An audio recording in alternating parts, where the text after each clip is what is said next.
అందరికీ నమస్కారం. నా పేరు రవిశంకర్. నేను 2010 నుంచి ఫ్యాకల్టీగా కాంపిటేటివ్ ఎగ్జామినేషన్ ఫ్యాకల్టీగా చెప్తున్నాను. ప్రస్తుతానికి అడ్వకేట్గా కూడా చేస్తున్నాను. 2004 నుంచి గ్రూప్ 1 రాస్తున్నానండి.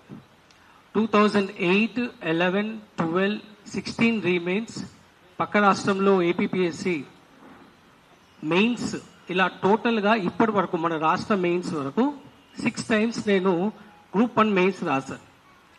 ఈ గ్రూప్ 1 మెయిన్స్ రాసినప్పుడు మనకి స్కోర్స్ చూసుకుంటామండి. నేను పర్టికులర్గా ఎవాల్యుయేషన్ గురించి మాట్లాడదామని ఈరోజు మీడియా ముందుకు రావడం జరిగింది. ప్రతిసారి మేము ఎగ్జామ్ రాసిన దాని తర్వాత నేను సెల్ఫ్ ఎవాల్యుయేషన్ చేసుకుంటాం. మాకు ఎన్ని మార్క్స్ వస్తున్నాయి అనే ఒక సెల్ఫ్ ఎవాల్యుయేషన్ రఫ్గా ఎస్టిమేషన్ చేసుకుంటాం. ఎప్పుడు కూడా మా సెల్ఫ్ ఎవాల్యుయేషన్ చేసుకున్నప్పుడు మేము చాలా యాక్యురేట్గా ఆల్మోస్ట్ ఆల్ అంతే స్కోర్స్ రీచ్ అయ్యే విధంగా వస్తుంటాయి మాకు. కానీ ఈసారి పర్టికులర్గా యాజ్ ఎ ఫ్యాకల్టీ, నేను ఒక పాలిటీ ఫ్యాకల్టీ అండి. నేను యూజీసీ నెట్ క్వాలిఫైడ్. నేను పాలిటీ సబ్జెక్ట్లో కూడా నాకు మార్కులు తక్కువ వచ్చాయి. ఇది చాలా అంటే చాలా బాధాకర విషయం. ఎనీహౌ నేను సెలెక్ట్ కాలేదు. ఇంతకుముందు కూడా 5 సార్లు మెయిన్స్ రాశాను, యూపీఎస్సీ కూడా రాశాను, సెలెక్ట్ కాలేదు, వేరే విషయం. కానీ నా సబ్జెక్ట్లో నాకు మార్కులు తక్కువ రావడం అనేది చాలా ఆశ్చర్యానికి గురి చేసింది. పోనీ నేను ఒక్కనే ఎగ్జాంపుల్ అని చూసుకుంటే, నా తోటి ఫ్యాకల్టీస్ కొంతమంది రీసెంట్గా మెయిన్స్ రాశారు. వాళ్ళు కూడా, ఒక అతను జాగ్రఫీ ఫ్యాకల్టీ, అతనికి 70 మార్కుల లోపే వచ్చాయి. ఒక అతను తెలంగాణ మూవ్మెంట్ ఫ్యాకల్టీ, అతను కూడా 70 మార్కుల లోపే వచ్చాయి. ఫ్యాకల్టీస్ అనే వాడికి అన్ని సబ్జెక్టులో గ్రిప్ లేకున్నా వాడి సొంత సబ్జెక్ట్లో గ్రిప్ ఉంటుందండి. ఆ సొంత సబ్జెక్ట్లో కూడా ఫ్యాకల్టీస్కి తక్కువ మార్కులు రావడం నిజంగా అంటే చాలా బాధ అనిపించింది మాకు. సో ఎందుకు ఇలా జరిగింది?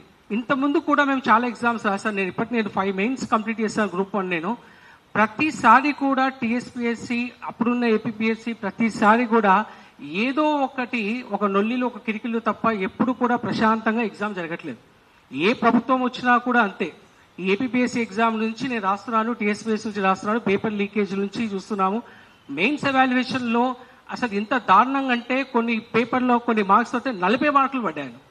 మొత్తం 14-15 ఆన్సర్ రాస్తే 40 మార్క్స్ పడడం అసలు నిజంగా చాలా దారుణం అండి. అంతకంటే ముందు నేను జనరల్ ఎస్ఎస్ రాశాను. జనరల్ ఎస్ఎస్ క్యాజువల్గా నాకు ఏమి తెలియని ఎస్ఎస్ రాస్తేనే నాకు 75 మార్క్స్ వచ్చాయి. ఏమి తెలియని ఎస్ఎస్ ఉన్నా నా బ్రెయిన్ పెట్టి అప్లై 75 మార్క్స్ వచ్చాయి. ఈసారి మొన్న రాసిన జనరల్ ఎస్ఏస్లో 2 చాలా అద్భుతంగా 2 జనరల్ ఎస్ఏ రాశాను. 3వ ఎస్ఏ కొద్దిగా బాగా రాలేదు, నాకు 60 మార్కులు దాటలేదు.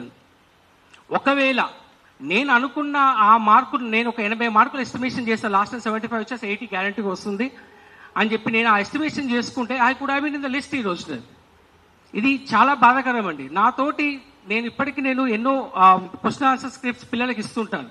15 years నుంచి నేను పిల్లలకి స్క్రిప్ట్స్ రాయమని క్వశ్చన్స్ క్లాసు చెప్తుంటాను. నేను యూపీఎస్సీ మెయిన్స్ పాలిటీ ఫ్యాకల్టీ చెప్తున్నాను. నేను అశోక్ నగర్ క్లాస్లో చాలా చెప్పాను, స్టడీ సర్కిల్స్ క్లాసులు చెప్తున్నాను. ప్రతి ఒక్కరికి కూడా నేను క్వశ్చన్స్ ఇస్తాను. ఆ క్వశ్చన్స్ ఎలా రాయాలో చెప్తాను నేను. అలా రాసిన వాళ్ళు చాలా మంది అభ్యర్థులకి వాళ్ళ వాల్యుయేషన్ చేస్తే వాళ్ళకి అర్థమవుతుంది. సో కొంతమంది నా స్టూడెంట్స్కి కొంతమంది ఈరోజు లిస్ట్లో కూడా ఉన్నారు. I'm very proud of that. ఈరోజు లిస్ట్లో కొంతమంది నా విద్యార్థులు కూడా సెలెక్ట్ అయి ఉన్నారు. వాళ్ళ గురించి నేను బాధతోటి వచ్చినా చెప్పట్లేదు. నేను నాకు అసలు హోప్స్ కూడా లేకుండే, ఈ ఎగ్జామ్ నాకు క్లియర్ అవుతారు హోప్స్ లేకుండే.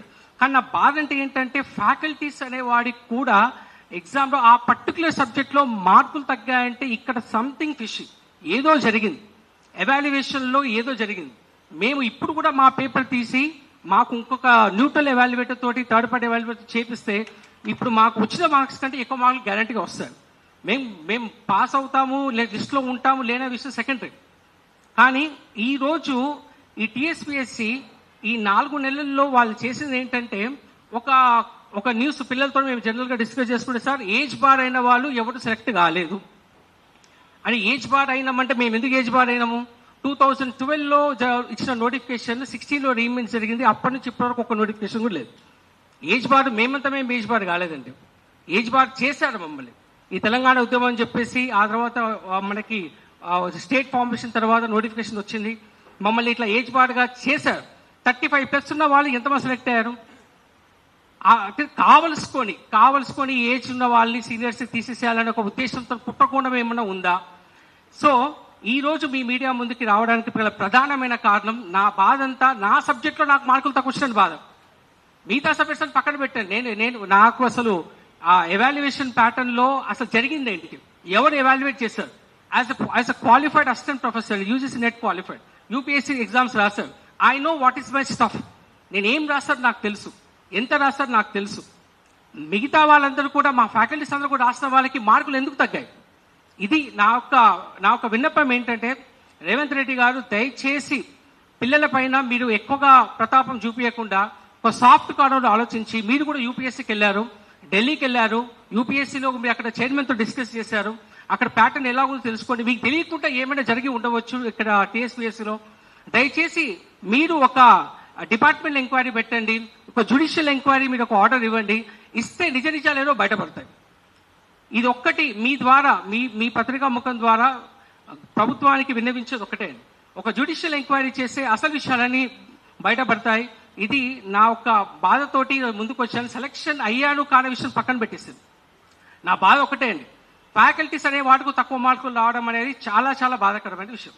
సో ఈ విషయం పైన ఎవాల్యుయేషన్ మళ్ళీ రీఎవాల్యుయేషన్ చేస్తారా, లేదా జ్యుడిషియల్ ఎంక్వైరీ చేస్తే అసలు ఏం లోపాలను బయట పెడతారా అనే విషయం పైన మీరు దృష్టి సాధించాలి. ప్రభుత్వానికి ఇది ఒక నా విన్నపం. నాకు ఈ అవకాశం ఇచ్చిన పెద్దలకు అందరూ కూడా ధన్యవాదాలు.